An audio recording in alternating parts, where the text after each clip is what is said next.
Hello, BookTube. I've been seeing all sorts of people posting their July TBRs. Those of you who are new to BookTube, I don't imagine many of you are, but we find new people all the time. A TBR is a to be read pile. It's your dreams and hopes and aspirations for the upcoming increment of time, whether it's a week or a month, or in my case, an evening.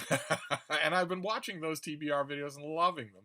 I absolutely love it. Whether or not people actually succeed, whether or not they get around to reading everything on their TBR, seeing the shape of their dreams is just wonderful. And I wanted to jump in on the act myself, so I've put together a brief TBR of my own for July. Now, in the month of July 2022, I plan on reading 1 million books. I plan on reading a mountain of books. My quantitative wise, numerically, my number of books, the number of books I've been reading in 2022 has skyrocketed in the last 3 weeks when I've had very much urgent need of the refuge that books give us. I've had to retreat into reading far more than I usually do. And it doesn't hurt that I've spent all of that time in this little book room, which is surrounded on all sides by by books, and they are with me all the time. And they're not just any books; they are my favorite books. So that's added to the number 2, and I intend to keep that up for July. But I wanted to show you some of the books that are on my own TBR for the month of July. Now, some of these, a couple of them, I have read. Most of them I have not. So we'll see what we make of them. The first one is natural history. It's a work of natural history, where an author gives you a breakdown of the latest research on the animal or group of animals in question, usually personal anecdotes, oftentimes first-hand accounts of encountering these animals in the wild, sometimes with original artwork, and almost always designed to increase your empathy for that animal. July has a great number of those. The one of those books is something we've seen on this channel before, a book called Endless Forms, which tries to extend your empathy to wasps, which is virtually impossible to do. And the book I have in mind here, the first one on our list for today, is by Nicholas Milton, and it takes on a task every bit as great as that. This is The Secret Life of the Adder. We'll see if we can do with the lighting here on the phone. Secret Life of the Adder. Here, let's tilt it at an angle like that. You can make it out there. Yes. And that's what this is. This is I haven't read it yet, but it's a study of vipers all over the world, all types, and also the ecological peril that they are in. You can see there the vanishing viper is the subtitle there to alert you to the fact that the vipers are disappearing. A lot of you will see that subtitle and say, not fast enough. And I confess right now, just instinctively, just personally, I am one of those people. I've been bitten by many, many adders in my life, many different kinds of adders in my life. I have no love for them whatsoever. But this author is poised to at least make me sympathize. So we shall see. Then the next book is a big art book. I've had luck with a few of those this year. Every once in a while, you'll get one that's more than just a Wikipedia tour of the artwork. I'm hoping that's the case here. This is a great big book on Donatello. Oh, God. Yeah, there's no cover there at all. There's no chance. None whatsoever. There's no chance. The cover is entirely... All right, you're not going to be able to see it. It's a big book by... I think Rizzoli might be. There's simply no way the cover is going to be blank. It's a pure white cover. And see, you can sort of make out the ghost of it there. That is just nothing that I can do anything about. Sorry, I didn't anticipate that. But it's a big book, the life of Donatello, and also all of the artwork reproduced in full color. One of those big art book type things. We'll see if it does anything more than I already know. If it's labored workmanlike prose, especially if it's labored workmanlike prose in translation, then it probably won't. But there are a couple of items on this TBR that I am not wholeheartedly looking forward to loving. In fact, there are a few. The Donatello book it's an open question mark. It will either bore me or there will be some things in it, flashes that I didn't see coming. And there are a couple of books on this list that I'm anticipating will disappoint me, and we'll see. I'll still go into an open mind. This next one is, I think it's an English language translation of Japanese fiction. The author is Riko Onda, and it's Fish Swimming in Dappled Sunlight. Very pretty U.S. cover there. I think, if I remember correctly, this is a story of siblings who are led to believe throughout their coming of age that they are actually not blood related. Or maybe that they are blood related, so they can't have a romance. But there ends up being a murder mystery involved as well. It ends up, their biological father ends up dying as well under mysterious circumstances, I think on a hike. It sounds on the surface a whole lot more active than the usual example of what I refer to as contemporary Japanese zombie fiction, where characters just sort of stand around with their eyes 2/3 closed, shuffling on their feet, and then maybe they get caught in the rain. The end. We'll see. We'll see. I'm perfectly happy to be pleased. Then this next one, perfect example of a book that my hackles are up already. We'll see. We'll see. I will go into it with an open mind. I will give the author a chance to please me. But this is by Elaine Castillo, and it is called How to Read Now, Essays. And the O in the word now is a bomb. And a random glance at Google informed me that Elaine Castillo is about 15 years old. So I think I know what I'm going to get in this book. I think this book is going to be her making sweeping Olympic pronouncements about things she knows nothing about. And I think I know the gist of those pronouncements. I think the pronouncements will be mostly along the lines of the explicit racism that has become so fashionable in the 21st century. I'm pretty sure this author is going to say that white people can't write, and that only racists read white people. I could be wrong about that. Like I said, I'll go into this with an open mind. But if this book has those two statements, I've encountered those two statements in well over 36 books this year alone, and all over social media. Those two statements, that white people can't write, and that anyone who likes books by white people is a racist. Those two statements are intensely clan-level racist. And yet they are the least controversial things to say in 2022. If you don't say those two statements at a job interview for an academic position, you won't get the job. I think I'm justified, considering that that a 15-year-old is seeing fit and has been rushed into publication to teach me how to read now. I think I'm justified in having my guard up for this book. If I don't encounter those two statements, white people can't write, and anyone who likes books by white people is a racist, I will be amazed. That is a fairly low bar to cross. If this book does that, I will at least give it a chance. Then this next book is more natural history. I've seen this reviewed in a few places. I haven't got to it myself. This is by Ed Yong, and it's called An Immense World. And it's a popular natural history book about animal communication, about how non-humans communicate with each other, what it contains, how they learn it, how they extrapolate it to the outside world. Hoping, again, I will go into this book hoping that I do not at any point read the word instinct. I don't want to read the word instinct when it comes to non-human animal communication for far too long, for 7,500 years. The idea is that animals don't communicate. They have instinct.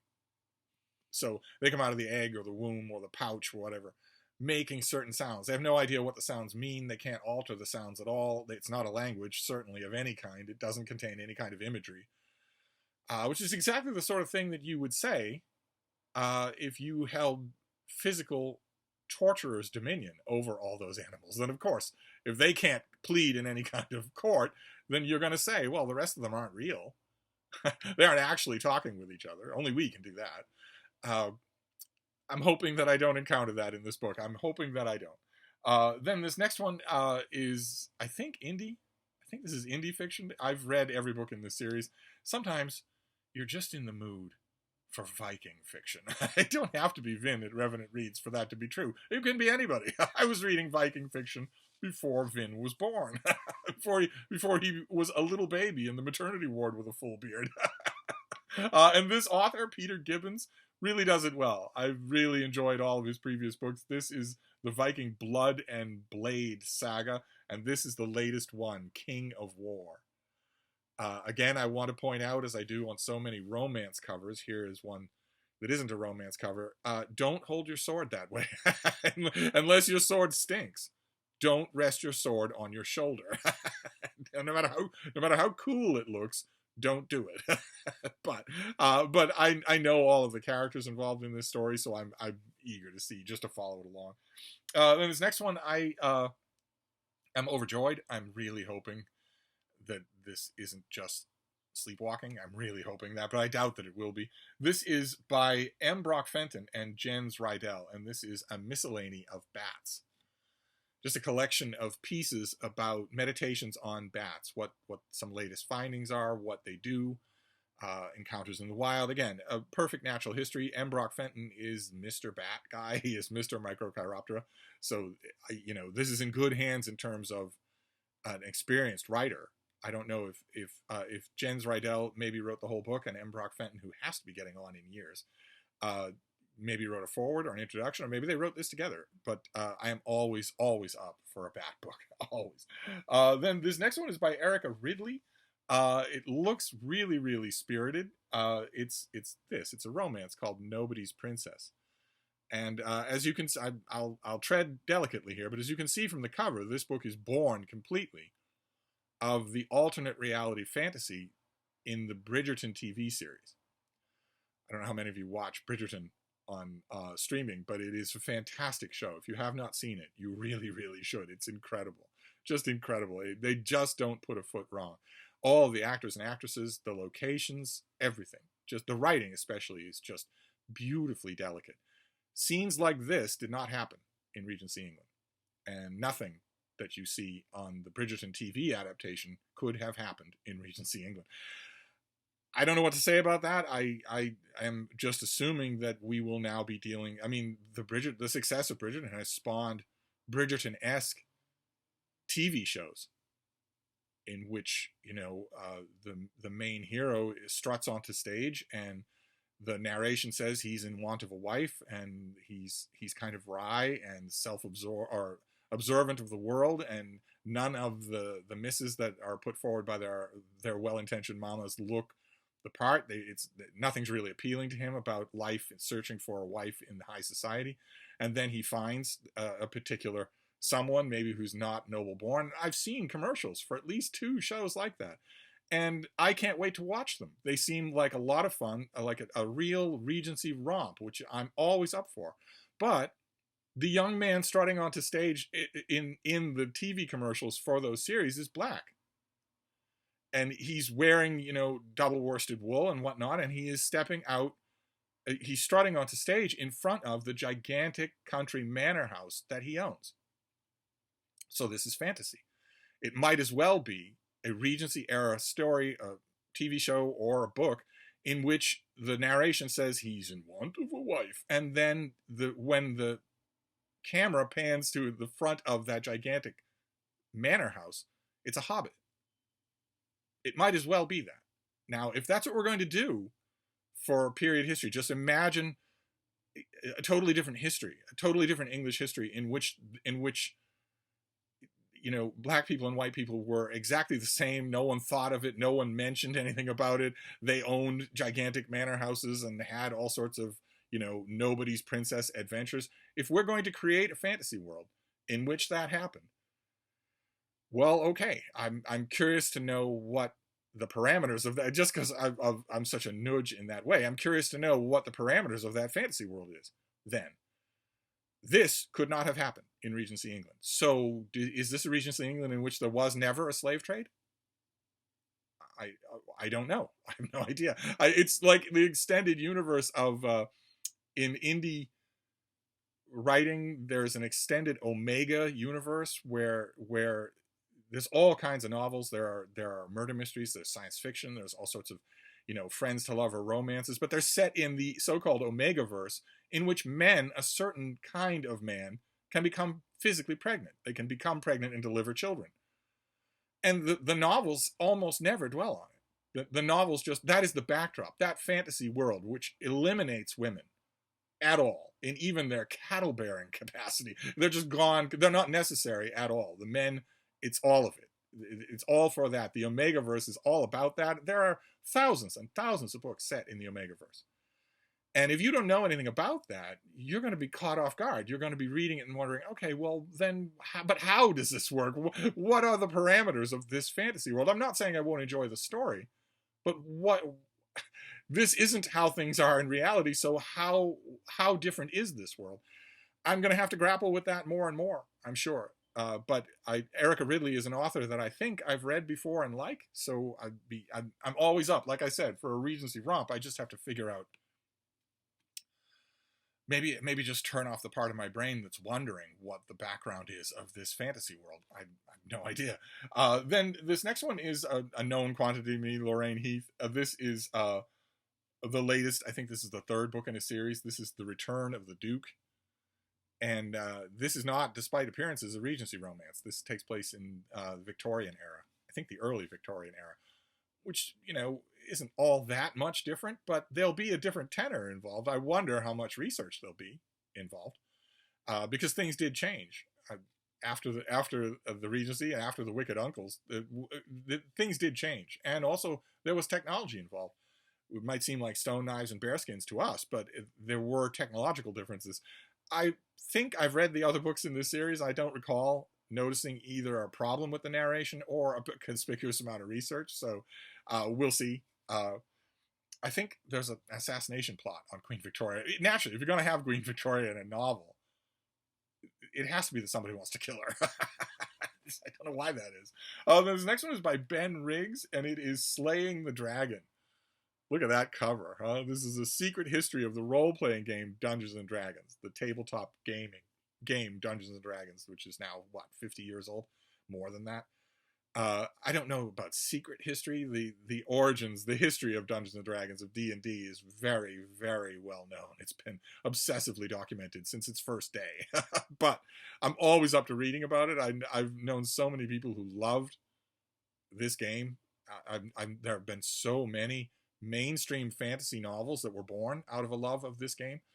I was never really encouraged to come back after my one try. I tried it once, and I was a little put off by how much hard math is involved. I can't do hard math at all. No matter how many times you try to teach me, I can't do it. And there's a lot of it involved. But it didn't matter anyway, because there are also a lot of little movable pieces, and I always had beagles around me, and little movable pieces were food to them. Not toys, just food. Pop it right down the hatch. So odd-shaped dice, down the hatch it goes. If you really want it back, I'll have it for you in about a day and a half. I'll clean it for you. That's the next time it's going to see the light of day. And I was told many, many times with Dungeons and Dragons and Monopoly and Risk and you name it, I was told many, many times, can't you control those dogs? And, if a dog of yours has eaten a piece that costs money and that can't be immediately replaced, so the game has to stop, there's no good saying, yeah, I can control them, but they're not doing anything I object to. So I gaze upon D&D from afar, and maybe that increases the allure for me. Then this next one, another one that I'm going into with caution. This is by Dory Cunningham. And on the surface, it looks almost like another example of the kind of natural history that's running through this TBR, but it's billed as a memoir. This is Soundings, Journeys in the Company of Whales. Very nice U.S. cover there, and the only hesitation I have here is that I typically, when an animal-themed book is called a memoir, that usually means that at every opportunity, the human narrator is going to upstage the animals. They're barely going to make an appearance in the corner of the backstage. We'll see. We'll see if that's the case here. I'm not saying that Doreen Cunningham's memoir itself won't be interesting on its own right. It could very well be. But I have a feeling that in a book about whales, I'm going to want to learn more about whales than I do in this book. We will see.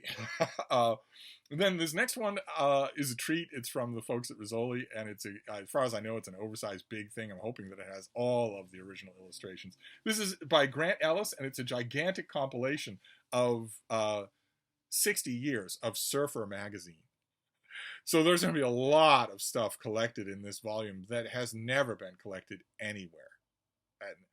And Surfer Magazine has all of the stories, all of the tall tales, the fish tales, all of the, from 1960, the groundbreaking stuff, where you have some of the greats of the first era of modern ski surfing that was done by non-Hawaiians, that was done by non-Polynesians, that was done by white people, by white men. This will have their stories. It will have interviews they did when they were stoned off their asses, so that it'll have stuff that's never seen the light of day until now. How wonderful that Rizzoli's would put this together. I hope. I mean, it being a Rizzoli production, I'm assuming it will be incredibly illustrated, and that's great. Although I know some people who love this subject as much as I do, and who have old surfer magazines just moldering, in a closet somewhere. Here, at least, I mean, you're not going to get rid of those magazines, but here at least is something that you can put on your coffee table and look through without worrying that, you're getting silverfish everywhere. Okay, this next one is also indie. It's another, like the Viking book, it's another series that I've been following. I don't know why. It doesn't have a conspicuous amount of merit to it, but it's certainly engaging. It's lots and lots of fun to read. This is by Zoe Draven, and this is the latest book called Throne of the Horde King, in which an alien prince is fascinated by a member of his own race, little knowing that she is half human. That is a secret that's been hid from him and the Horde. It's been hid from the whole of this sort of science fiction fantasy mishmash world that I really like. I mean, I was attracted to these books originally by their very professional packaging. It's nothing like a good professional package. But then I fell into the spell of this author. Exactly what Zoe Draven knows what she's doing. This is exactly what you want indie books to do. You want them, whether they're Shakespeare or not, you want them to pull you in and keep you reading. And then that's fine. That's all the author has to do. That fulfills the author's side of the bargain. That fulfills it. If it's scrupulously great, or maybe lacking in a lot, maybe plot holes, maybe a little bit of proofreading here and there, okay, we can talk about those things. It's actually my job to talk about those things. But the key duty of an author is what happens next. If they can make you ask that question and keep you asking that question, which Zoe Draven certainly does, then they've done as much of their job as I'm ever going to ask them to do. So that is my highfalutin justification for going back to these Horde books. This is I think this is the fourth one in the series, so I'm just gonna stick with it. As long as she churns these things out, I will do that. This next one is a U.S. publication of something I've already read in its UK version, thanks to one of you. This is by Andrew Lowney, and it is the American version of Traitor King. And this is the life of the Duke and Duchess of Windsor after Edward abdicated in order to marry the woman I love. That's her right there, the thrice divorced American adventuress Wallace Warfield Simpson. They went on. They couldn't stay in England. They couldn't. Even the so-called King's Party could not have the former Edward VIII stay in England once he abdicated. You can't have two kings in the country at the same time unless one of them is head down in a butt of Malmsey, which I wouldn't have objected to in this case. So Edward, something had to be done about him. Something had to be found for him to do, and he was given a governorship and as far away as possible. And he first resided in France for a while, and all of the documents that come from those postings are utterly damning to him. And keep in mind, the documents that survive from especially France, when he was visited often by Nazi functionaries, but even the Bahamas, the documents that survive from those postings is a fraction of what actually existed. Windsor family, House of Windsor operatives, no better word for it than that. They were not equerries, they were not on the books, but they were well paid. Operatives went through these funded locations and just threw piles of papers onto the fire. Everywhere where this traitor was. They went behind and cleaned up after him to make sure there was no copious written record. Andrew Lowney does a lot with what little there is. This is obviously not a favorable view of Edward, thank God. And then we can finish up with a novel that I think is coming out later in July. This is by Zach Topping, and it is Wake of War. It's a near future novel, a very near future novel. Basically, the author would probably object, he'd probably deny it, but I think this is a novel that is set immediately after the 2024 elections, U.S. Presidential elections in this country. The country is basically non-functional. It's so interfactionally ripped apart that it's basically non-functional, and a revolutionary group takes control of a U.S. city and starts making it, their own territory and issuing their demands and whatnot. And this sort of the storyline, sort of, as far as I know, from what I gather, it extrapolates from there. I like a lot of the plot that I've seen here. I just don't know how depressing this is going to be to read, and I also don't know how talented Zach Topping is. I'd never heard his name before I noticed this book. Then all of a sudden, I've seen his name on a bunch of blurbs for other books. So I don't know quite what that means, but I'm looking forward to reading this one. We'll see what he does with ripped from the headlines type of stuff, and that is it. That is a very, very partial July 2022 TBR. Everybody else, all the other cool kids were making TBRs, so I felt like I had to do the same. So that's my July TBR, part of it, a small part of it. And I'd love to know, obviously, when we're talking about TBRs, what you're going to be reading. What are you planning to do? I've seen a lot of, for instance, Jane Austen July TBRs. A lot of people lining up their Jane Austen. A lot of people doing a lot more Jane Austen reading than I will be. I'm reading a very slow read along of Pride and Prejudice. And I think I just recently found David Cecil's portrait of Jane Austen, his slim book on Jane Austen. I haven't read that in decades. That seems right. I found it just a month ago, maybe more than that. Time blurs when you don't have any walls or ceilings or floors. But I think I found it just a month ago at the Brattle and didn't reread it at the time. So it's still sitting there. I might not be able to get to it. Most of the books that aren't in this room, in fact, all of the books that aren't in this room, are tarped over until work recommences after the 4th of July weekend.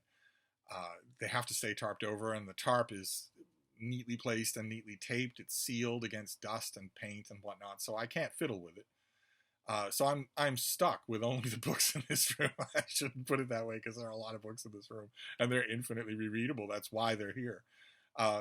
So maybe I can't get at David Cecil's book on Jane Austen. Pride and Prejudice will be fine for me. But in terms of the rest of July, what are you planning to do? I'd love to hear about it. With some major BookTube events coming up in August, right? So you want to get a lot of free radical reading done in July, because your August will be taken. There's Garb August. I'm sure you've already heard enough about Garb August. There's an event coming up in August dedicated to reading garbage, to reading trash. But there's also Book Trek 2022. Building on the success of Book Trek 2021, we are coming back for Star Trek related books in August and September of 2022. So August is the first installment of Book Trek. We went from, the last time it was like 15 or 16 months. This time it's just 2. So there's those 2. There's also another event coming up. So there are plenty. August will be plenty. So I'd love to hear what you're planning on reading for July. Typically in the United States, the hottest month of the year. And the month of the year when hurricanes really start to pick up, when suddenly you start noticing that hurricanes are making the news. So I don't know how apropos that is for where you live, but I'd love to hear what your reading plans are. Anyway, I'm going to wrap this up, but I'll be back. Thank you, BookTube.